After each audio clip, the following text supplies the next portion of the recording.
আসসালামু আলাইকুম রহমতুল্লাহি ওবরাকাতুহু।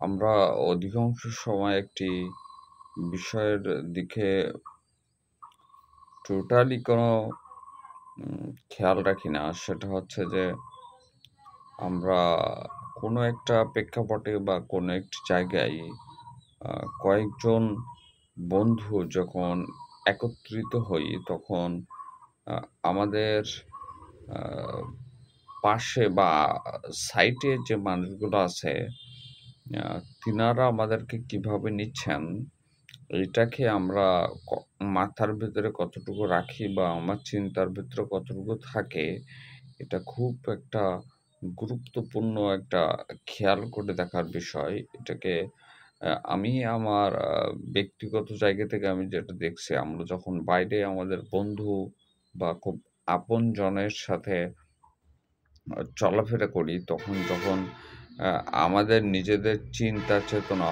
মানে সুন্দর থাকে না। অর্থাৎ কথা বলার সময় বা হচ্ছে কোনো একটা আচরণের ত্রুটির কারণে মানুষ কিন্তু এটাকে নিয়ে খুব আ আ চিন্তা করে যে আসলে ছেলেটা সুশিক্ষিত হয়েছে বা সে শিক্ষিত নিজেকে দাবি করি আমরা। আ বা সে নিজেও হচ্ছে অন্যের কাছে একটা ভালো গ্রাফিটি হচ্ছে পর্যায়ে নিয়ে যেতে চাই। কিন্তু আমাদের অধিকাংশ টাইমে কিন্তু খেয়াল থাকে না যে হচ্ছে আমি যে পরিবেশে আছি আমার সাইটের মানুষগুলো আমাকে কিভাবে নিচ্ছে। তো উম এই এই বিষয়টা যদি আমরা খুব আ আ যত্নবান সহকারে না খেয়াল করি তাহলে কিন্তু আমার কথা, আমার কাজ, আমার মশকরা বা আমার হাসি-ঠাট্টা এটা দিয়ে আ আমাদের সিনিয়র পারসন যারা আছেন তারা কিন্তু বিষয়টা খুব লক্ষ্য করে। তো আমি এটা দীর্ঘদিন যাবৎ হচ্ছে চিন্তা করে দেখলাম যে এটা হচ্ছে আমাদের কিছু বেখেয়ালের কারণে এগুলো হয়ে থাকে।